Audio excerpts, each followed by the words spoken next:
नमस्कार साथियों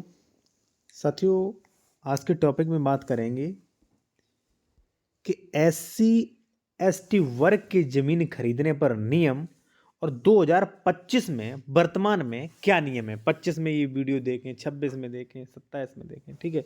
जब भी आप देख रहे हैं नियम ये क्या है और जो भी आपके डाउट्स हैं ना, एक एक डाउट क्लियर कर देंगे। अगर आप ज़मीन खरीदने वाले हैं, खरीद चुके हैं, खरीदने का परमिशन का सोच रहे हैं, तो हम सेक्शन 98 भी आपको समझाएंगे, सारा कुछ समझाएंगे। एक चीज़ और, अगर आप कोई भी बेहतर कानूनी सलाह लेना चाह रहे हैं विशेषज्ञ द्वारा किसी भी मैटर पे, तो हमारा कॉन्टैक्ट नंबर वीडियो की डिस्क्रिप्शन में मिल जाएगा। आप कोई आदेश PDF वगैरह लेना चाहते हैं तो वो भी ले सकते हैं, या कोई ज़मीन खरीद रहे हैं उसका डॉक्यूमेंट्स भी आप चेक करवा सकते हैं। कॉन्टैक्ट नंबर वीडियो की डिस्क्रिप्शन में मिल जाएगा।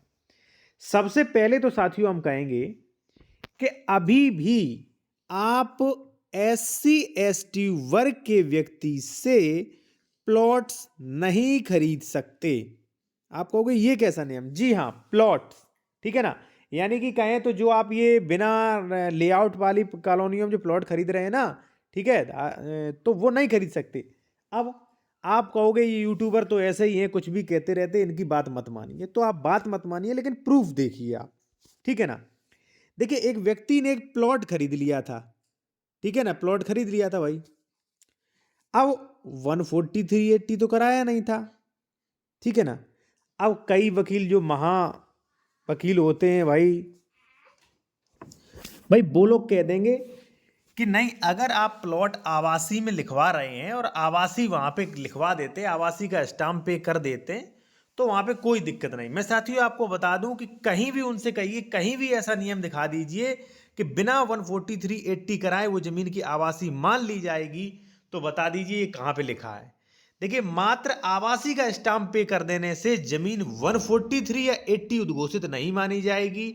तो वो आवासी का प्लॉट हुआ कैसे? पहली चीज, ठीक है ना। दूसरी चीज, अगर आपने उल्लंघन किया तो देखिए क्या हुआ। पहले की रजिस्ट्री थी 157 का क्या उल्लंघन हुआ? पुनर्स्थापन प्रार्थना पत्र दिया गया और यहां पे आप देख सकते हैं कि पूर्व नामांतरण आदेश यानी कि दाखिल खारिज भी हो गया था, ठीक है ना। दिनांक 30/6/2020 निरस्त करते हुए भूमि राज्य सरकार में लगाए जाने हेतु सेवा में आख्या प्रेषित हो, यानी कि भूमि जो है राज्य सरकार में लगा दी गई। पहली चीज। अब देखना आप, अभी मैं आपको 98 भी पढ़ाऊंगा, ठीक है ना। अब ये देखिए सेक्शन 80, कई जगहों पर हालांकि कहते हैं लोग 14380 अगर हो गया है तो SC ST वर्ग की जमीन खरीद सकते। हाँ भाई, कहना है। और हालांकि जब आप 80 पढ़ेंगे, जब सेक्शन 81 पढ़ेंगे, तो उसमें लिखा है कि अध्याय 9 के रिस्ट्रिक्शन लागू नहीं होते। जैसा कि मैं समझ पाता हूं कि धारा 80 के बाद प्लॉट्स वगैरह खरीद सकते, मैं समझ पाता हूं, ठीक है। और जब आप 81 पढ़ेंगे, 81 पढ़ें तो आपको भी समझ में आएगा। अब कई जगहों पर तो भाई ये भी लगा दिया गया कि धारा 80 के बाद भी आप प्लॉट्स नहीं खरीद सकते। इसलिए मैं कहता हूं आदेश चेक करिएगा आप, ठीक है, विस्तार से। अब ये जब मैंने आदेश चेक किया, इसमें क्या लिखा है, धारा 98 के, देखिए यहां पे क्या लिखा है, धारा 80 धारा 2 के अंतर्गत आकृषि घोषित किया गया है, ठीक है, आकृषि घोषित कर दिया। लेकिन धारा 98 के दुरुपयोग रोकने के लिए स्पष्ट किया जाता है कि प्रश्नगत भूमि जो है वो अनुसूचित जात जनजाति को जो है वो नहीं ट्रांसफर की जा सकती है। धारा 80 जो है इस कंडीशन के साथ की गई है कि आप धारा 98 का उल्लंघन नहीं कर सकते। तो ऐसे में आप रजिस्ट्री करवा ही नहीं सकते। अगर करवा ली तो नियम 104 नियम 105 कार्रवाई होगी, रजिस्ट्री आपकी राज्य सरकार में नियत हो सकती है। भाई प्रूफ आपके सामने है। अब आप कहेंगे तो सर कैसे खरीदें, क्या है कानून, वर्तमान में क्या है, और ये आपने ये दिखाया था, ये क्यों दिखाया फिर? तो चलिए मैं आपको बताता हूं। और देखिए, एक चीज मैं आपको और बताऊं साथियों, कि अगर आप कोई भी कानूनी सलाह लेना चाहते हैं, कोई इसका PDF लेना चाहते हैं, अन्य कोई आदेश लेना चाहते हैं, किसी मैटर में बात करना चाहते हैं विद प्रूफ के साथ, तो कॉन्टैक्ट नंबर वीडियो की डिस्क्रिप्शन में मिल जाएगा और आप डॉक्यूमेंट्स भी चेक करवा सकते हैं।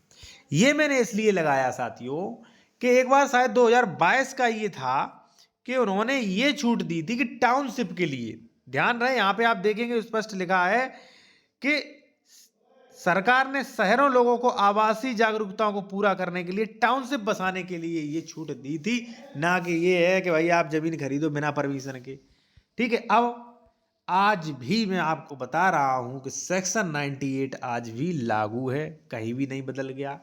और मैं आप लोगों से कहूंगा कि भाई SC ST वर्ग के जमीन खरीद रहे हैं तो सावधानी से खरीदें, नियमों के बारे में जान लें, किसी विशेषज्ञ द्वारा सलाह लें, ठीक है, तब खरीदें आप ज़मीन, ठीक है ना। अब 98 क्या कहता है वो आप देखिए। 98 कहता है कि भाई अनुसूचित जाति के भूमिधरों को अंतरण पर हम प्रतिबंध लगाते हैं, अंतरण यानी कि ट्रांसफर पर रिस्ट्रिक्शन लगाते हैं हम, ठीक है, रोकते हैं हम। उसने कहा कि भाई कोई भी विक्रय, बंधक, पट्टा अंतरित करने का अधिकार नहीं होगा। यहाँ पे देखिए स्पष्ट नहीं, उसने कहा नहीं होगा भाई। अब आप कहोगे तो सर धड़ल्ले से खरीद कैसे नहीं। हाँ, उन्होंने ये कहा है कि अगर आप चाहो तो कलेक्टर से परमिशन ले सकते हो। उन्होंने ये भी बताया कब परमिशन मिल सकती है।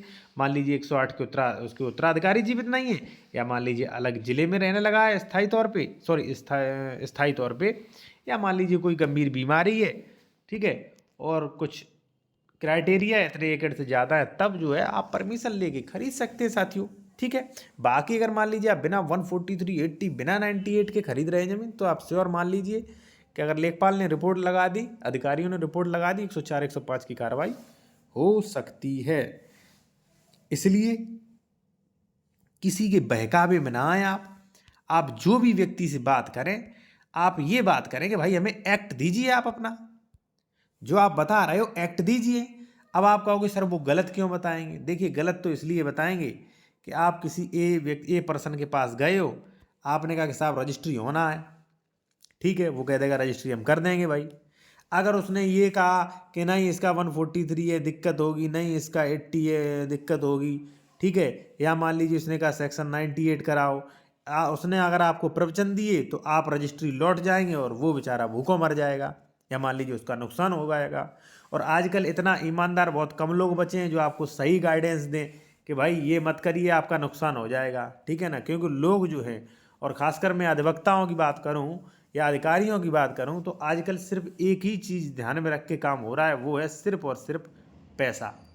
सामने वाले बंदे का 10 लाख बर्बाद हो जाए, दूसरा वाला बंदा 10,000 के चक्कर में दूसरे का 10 लाख बर्बाद करवा देगा, ठीक है ना। अब कोई रजिस्ट्री कर रहा है, उसे 10,000 की फ़ायदा है भाई, तो वो अपने 10,000 के फ़ायदा के चक्कर में ये नहीं बताता आपको कि भाई आप या तो 98 करवा लो इसका, ठीक है, या कम से कम मान लीजिए प्लॉट वगैरह खरीद रहे हैं तो 80 करवा लो, 143 करवा लो, अन्यथा आपको भविष्य में दिक्कत हो। कोई नहीं बताएगा भाई। और बाद में वही क्या करते हैं, वही रजिस्ट्री ऑफिस में पैसा दिलवाते, 2-4%, 2% 4% रिश्वत दिलवाते, वही रजिस्ट्री करवाते, वही जांच भेजते और फिर आप रिश्वत दोगे। तो भाई इनके चक्रव्यूह में मत पड़ें। और फिर भी आपको नहीं समझ में आया है तो भाई भगवान मालिक है आपका।